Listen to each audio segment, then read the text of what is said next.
Hey everyone, if you're watching this, I'm currently, not here right now, how, but I'm leaving this for you all to enjoy, and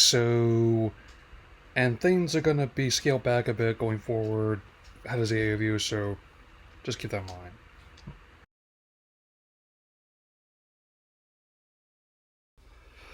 Today marks the 25th anniversary of the release of Pokémon 3, spelled Unown, in theaters in English speaking regions such as the United States.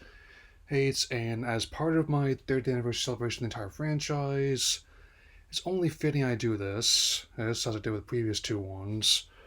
And of course, to talk about this movie is also talk about the anime itself, as well as one of its formative early figures, for its early years, was Takeshi Shudo. Oh, he was obviously a very unconventional individual, and later in his life, he definitely had a lot of health issues. And while many ideas of his including ones for this movie, he have been seen as strange, many of which never even officially he got included due to being passed on by the stewards of the franchise itself. They did manage to help turn the show and many of its subsequent and incarnation's best moments into what they are today. Hey, with this, of course, being the last movie he had to hand in before stepping back from them. Um, so, let's talk about it. The story centers around how an individual named Professor Spencer Hale, who is the sole guardian of his daughter Molly after her mother went missing. And his associates also include Dr. John Schuyler, and and through a series of runes into the unknown, Entei shows up to who take care of her, which in itself also becomes much more emotionally charged, especially watching the movie with the knowledge that Dan Green also lost his wife in childbirth, him being the English voice over both Hale and Entei, hey, which causes his much of the movie's conflict, and in all honesty, he he even though this one didn't make as much money as the first two films theatrically, performed much more modestly, it definitely is one of the ones I can definitely say I experienced and re-experienced at home. So, along with these three movies, along with other works such as the early DC animated universe and the Star Wars saga, were kind of formative pop culture experience for me, and one that is definitely I can see why some people say it's the best original trilogy, a which I think is definitely worth considering, especially given the discourse around other vegan adaptations and Mario Galaxy in particular. Or, or to me, something heralding the death of an entire medium does not typically make $190 million at minimum when it opens. Just a thought. As as Ash Brock mentioned in his story, we get an opening battle with a young trainer, her who, and I honestly like the arrangement of the Johto theme, which I still have in my rotation to this day. Hey, I will admit it's kind of a peculiar setup. Don't get me wrong, I love this opening battle as much as anyone, but the it is a very also in many ways reminds me of what's been missing in the current run, on where yes, this is not one of my textbook examples of how even whether it's like the dub we have or the dub that's also subtitled in English as well, it is definitely He's still a nice little one as Ash battles Lisa, uh, and especially amusing with Totodile. Someone started with him and Silver, and may have even planted a subconscious reason, and that I started with him and ZA as well. Hell, so after the battle on lunch, they reach Greenfield. And it turns out that Ash, Professor Oak, and his mother Delia had connections to the Hales, having studied with them and known them when they were younger. And as it turns out, Delia also resembles Molly's mother. So Entei hypnotizes and kidnaps her, which is basically our inciting incident, which basically gets a plot in motion.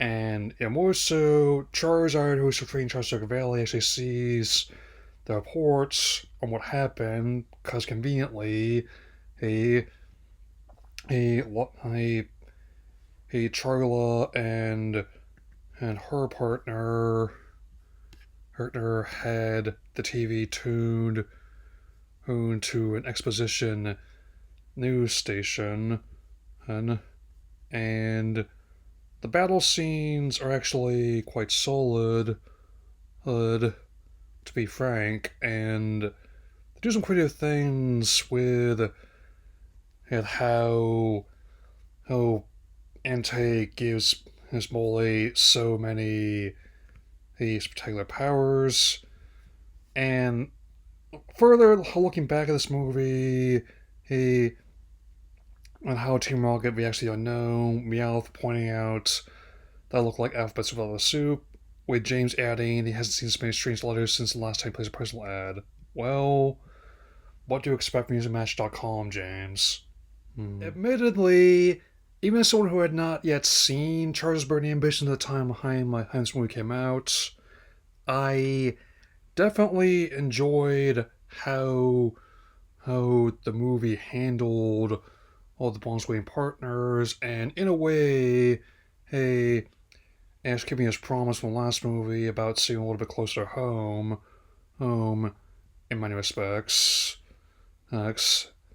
And I know I'm not the only one who's no similarity in hindsight, but in many ways, it ended up being kind of a bit like that generation's WandaVision, right down to who the rooms of purple hue causing a lot of trouble. And when you break it down, even with the otherworldly, like, powers, monsters, and as one of the extras puts it, like a story invented by a 5-year-old, which technically is it's really just a young woman who wants to be loved and some stability in her life. I mean, in that Crystal Palace, she has everything she ever wanted, never could be, but it isn't real.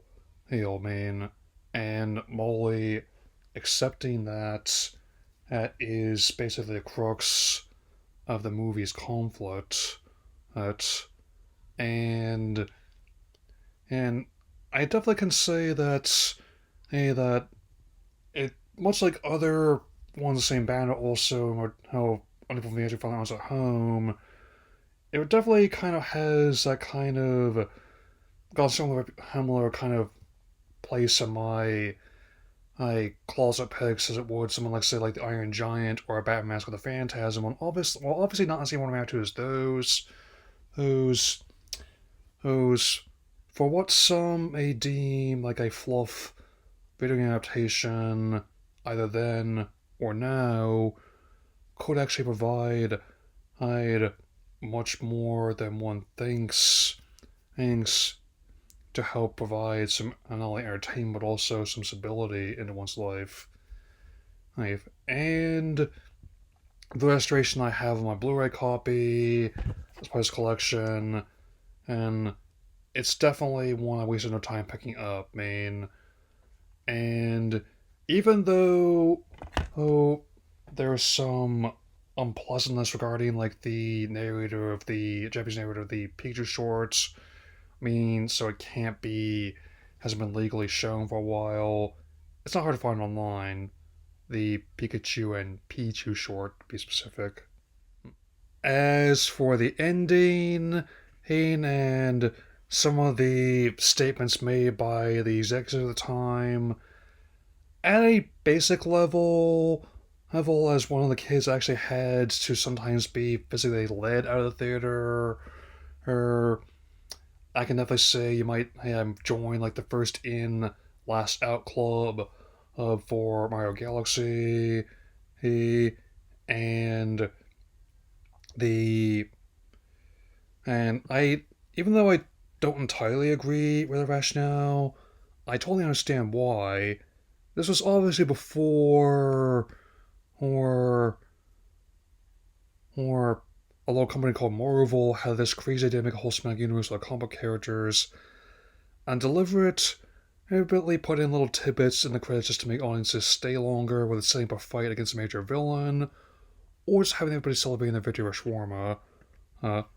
And with that in mind, it is still a movie I have immense love for to this day. Even with the campy outro song to know the unknown, much like the remix of the Johto theme, delightfully early 2000s bubblegum pop there. Even with all the drama about the producer I found out in later years. To say nothing of those rather unfortunate marquee he he's that sometimes got posted online and with other things playing. You likely know the ones. I actually don't mind that they're taking the time. I'm what to do with the movies next. They've been on hiatus for about 5-6 years now. Let alone the conflicting reports I've heard about what they'll be doing next for the TV anime after the current direction ends. I mean, some reports I've heard said that they actually end up renewing the show an entire year here because of the internal delay for Winds and Waves. We'll talk one at a time. Others have claimed that it's actually ending sooner than expected. But either way, a one thing I do keep hearing, I hope is actually true, going back to basics. We don't need all this as fluff about influencers or industrial espionage. All we need is simplicity of the bond between Pokemon and their partners and how everything's all connected. That is still like the one main advantage it has over its contemporaries, and why I believe the franchise endured for decades, where countless other titles have kind of fallen by the wayside. I'd and this is not going to be the only retrospective I do of an animated adaptation of franchise this year here or the next. I definitely can tell you that much for free. Hey, and I still maintain that these ones, which also got a bit of heat in their day, are among the better video game adaptations I've seen, and also understood the assignment to do like a TV to movie conversion as well. Oh, I still maintain that I was calling both of those shots no matter which anchor character I'd use, be it from like the video games, a previous anime, or writing someone entirely new, who I think a much simpler kind of story and characterization would go on. Like, can still have a character-driven storyline, but something a bit less cynical, a bit more optimistic would be appreciated. Where, if I'm being completely honest, since it'll be a while before I cover ever for the Horizons post Time Jump, especially not because I'm waiting for it to be dubbed. All the same, aim, 25 years later, Pokemon 3 is still a movie I do not pass up a chance to revisit as it ever. And with that in mind, I will see you in about 10 days for my full look at Pokemon Legends ZA. That'll be all for now. Take care and seek out our Pokemon.